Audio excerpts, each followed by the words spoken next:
Coba dibayangin, seekor mammoth berbulu lebat, hewan raksasa yang terakhir kali kita lihat jalan di muka bumi 4.000 tahun lalu, tiba-tiba hidup lagi. Kedengerannya kayak cerita film kan? Tapi ini bukan lagi fiksi ilmiah loh. Ini adalah kenyataan yang lagi dikejar mati-matian sama para ilmuwan, lewat sebuah proses yang super kontroversial, namanya de-ekstinksi.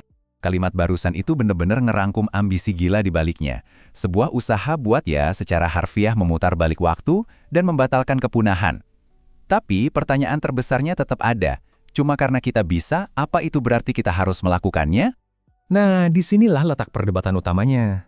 Apakah ini sebuah keajaiban sains yang bisa memulihkan ekosistem kita yang udah rusak parah? Atau jangan-jangan ini cuma proyek ego manusia aja yang lagi main Tuhan-Tuhanan sama alam dengan resiko yang sama sekali nggak bisa kita prediksi. Terus, siapa sih yang ada di balik proyek super ambisius ini? Kenalin, namanya Colossal Biosciences. Mereka inilah yang ada di garis depan, yang berusaha mengubah mimpi ini, atau mungkin mimpi buruk ini, jadi kenyataan. Perusahaan ini didirikan oleh seorang pionir genetika dari Harvard dan seorang pengusaha visioner. Jadi, Colossal ini bukan sekedar laboratorium riset kecil-kecilan ya. Ini adalah perusahaan raksasa dengan dana yang luar biasa besar, yang benar-benar mengubah de-ekstinksi dari sekedar konsep di atas kertas jadi proyek rekayasa yang nyata. Coba lihat deh, seberapa cepat semua ini bergerak. Cuma dalam beberapa tahun, valuasi mereka tuh meroket dari jutaan jadi miliaran dolar. Dan target mereka? Melahirkan anak mammoth hibrida pertama pada tahun 2028. Garis waktu ini benar-benar bikin fiksi ilmiah terasa sebentar lagi jadi berita utama. Oke, jadi gimana sih cara mereka melakukannya? Prosesnya emang kedengeran rumit banget, tapi bisa kita sederhanain jadi 3 langkah utama. Pertama, mereka baca semacam buku resep genetik mamut dari fosil beku. Kedua, mereka pakai teknologi canggih namanya CRISPR. Bayangin aja ini gunting genetik super akurat buat ngedit resep DNA gajah Asia yang kebetulan mirip banget supaya punya ciri-ciri khas mamut. Nah, yang terakhir, embrio hibrida ini dikembangkan, entah dititipin di rahim gajah lain atau yang lebih radikal lagi pakai rahim buatan. Tapi, guak apa semua ini? Ini pertanyaan paling mendasar kan? Kenapa kita harus ngelakuin ini? Apa sih yang jadi motivasi di balik investasi miliaran dolar dan kerja keras para ilmuwan top dunia? Kalau kata mereka sih, tujuannya jauh lebih besar dari sekedar menghidupkan satu spesies. Mereka bilang, mammoth bisa bantu memulihkan ekosistem Arktik, lalu teknologinya bisa dipakai buat konservasi yang baru, dan yang pasti, ini bakal mendorong batas pemahaman kita soal biologi. Nah, ini contoh nyata yang sering mereka sebut-sebut.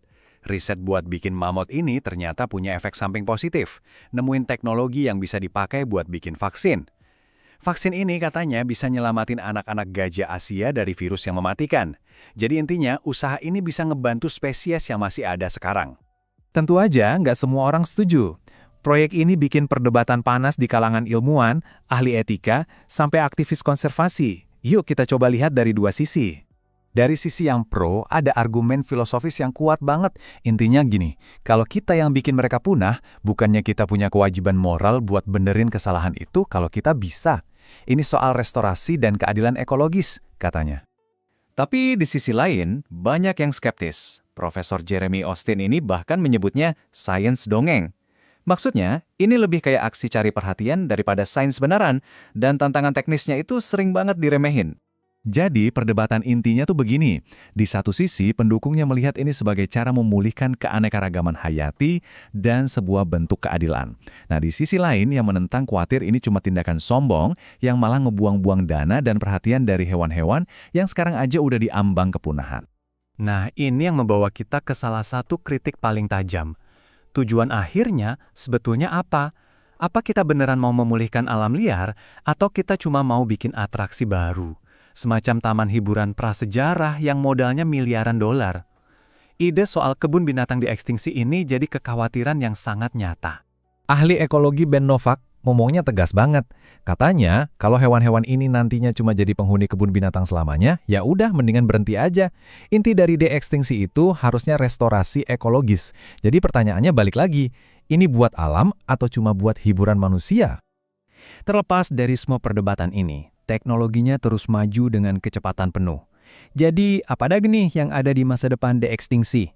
Soalnya, ini bukan cuma soal mammoth. Colossal dan tim riset lainnya itu udah punya daftar tunggu. Mulai dari harimau Tasmania yang ikonik, burung dodo yang terkenal banget, sampai direwolf dari zaman es. Ternyata, revolusi de-extinctisi ini cakupannya jauh lebih luas dari yang kita kira. Dan ini penting buat diingat. Bahkan, kalaupun mamut nggak pernah berhasil diciptakan, penelitiannya sendiri tuh udah menghasilkan banyak penemuan penting. Kemajuan di biologi sel punca dan software AI yang mereka kembangkan bisa jadi alat yang sangat berharga buat nyelamatin spesies-spesies yang terancam punah sekarang ini. Pada akhirnya, ya, kita kembali ke pertanyaan paling mendasar. Kemampuan buat mengedit kehidupan dan memutar balik kepunahan itu sekarang ada di tangan kita. Pertanyaannya bukan lagi bisakah kita, tapi haruskah kita? Kalau menurut kamu gimana?